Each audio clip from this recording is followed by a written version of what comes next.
All right, we're back. So this particular chart has some pretty good stuff. What it is I have three keyboards here. I have the root, the fretboards, the first inversion and the second inversions. Okay, so these are the roots of all the modals.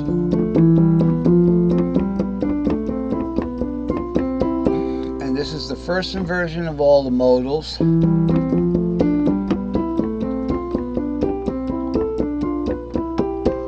This one right here, notice it's starting on different notes here. Okay, so you don't see where you see the root starting here. It doesn't start there. It starts up on the third. So the whole thing is shifted over. And then the second inversion arpeggios, right there, the whole thing shifts over even more.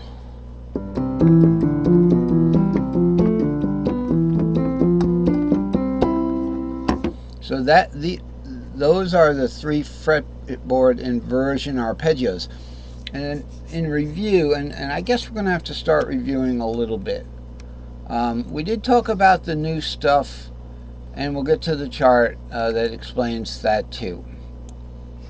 The different inversions give you different shape chords.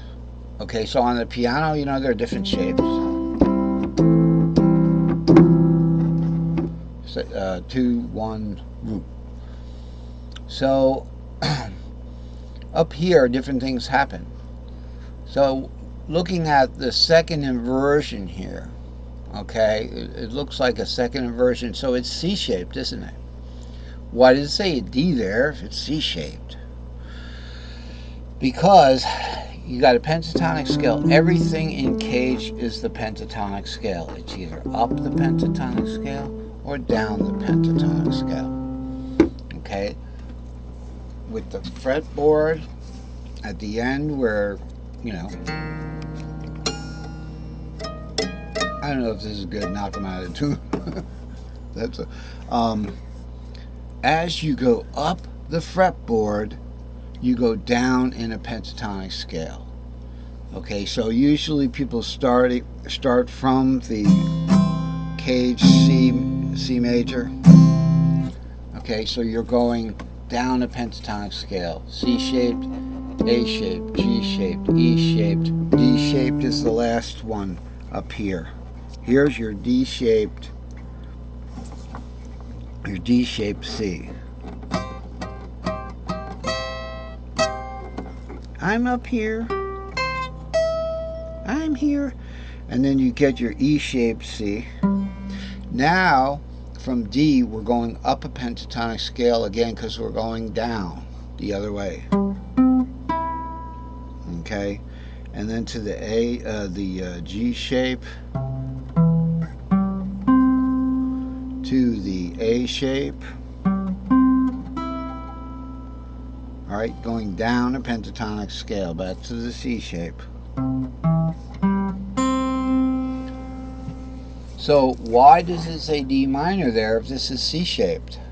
Because the C, it's a C-shaped root. It's important to remember that this is, sure, this is the key of C because there's a 3 here and there's a fret nut there, meaning your hard fret nut. Okay, you might see them around the things, remnants, when I put them together. But if you see it by the 3 here, it means the key is C, there's a 3 there. If there's no numbers there at all, for instance, there's no numbers on my fretboard. There's numbers on this little guy, but I can't read them. These are the patterns that I build the scales with. We can talk about them, but that's review too, and it'll kind of draw us away from the caged system that we're talking about here. There's no numbers on here. There's no numbers on here. This is in the key of anything. It's in the key of whatever I want it to be. It could be in the key of F sharp.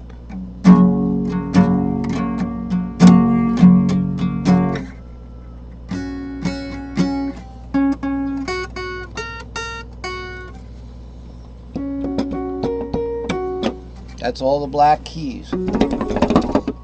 Just like that. So when you see the numbers, we're comfortable working with the key of C. Okay? But you could take these relationships and I can look and say, okay, what if I want that R to be an F sharp? These relationships will still work if you say that you're going to start here, but this isn't the fret nut. You would have to put the capo. You would have to put the capo by that F sharp. Now with the capo there, you can call this 3, this 4 kind of thing, and this 5, because B natural, this blue note here, is the 4th of F sharp.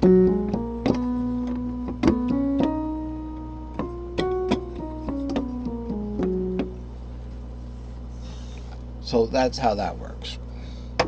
Just a little reminder that just because we're in the key of C, it doesn't mean we have to have these numbers, but we don't have to have the fret nut right there. Okay, does that make sense? But when the fret nut is there, we are in the key of C, because the low E, if that's the fret nut, not just a capo, the low E is the 3rd of C.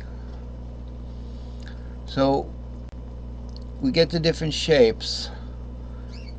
Now with the minor chords, all right, we'll get up here and get a D minor shape. We'll get a D major shape up here. And why is that? Because if this is a second inversion, okay, let's go to the next chart up for a second. I want to show you something. This is another version of that chart. All right. So we have these are the cage-bound vertical arpeggio patterns. All perfect fourths tuning. All right. Now, I would just want to remind you that if you just stick to the bottom 4 strings, okay, or with the capo where you're at is E, A, D, G, then you can play these 4-string major and minor chords in root. So you play a G, just do the chord and you've got it. G shaped chords are in root on the 4 bottom strings. With the C, it is second inversion. It's gonna, instead of being, it's going to be or lower. All right, so it's lower. The E shape would have to take it to the F at this point, okay, because F is in the C-G box. F is the 4th of the C-G box. G is the 5th. C is the root. So F is in there, but we have to bar it. But that's just normal guitar, right? You play this from the bar, okay? Now the problem is the fingered chords.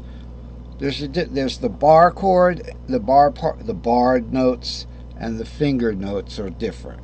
So the fingered notes are in second inversion there. But if you played it an arpeggio, it would be in first inversion.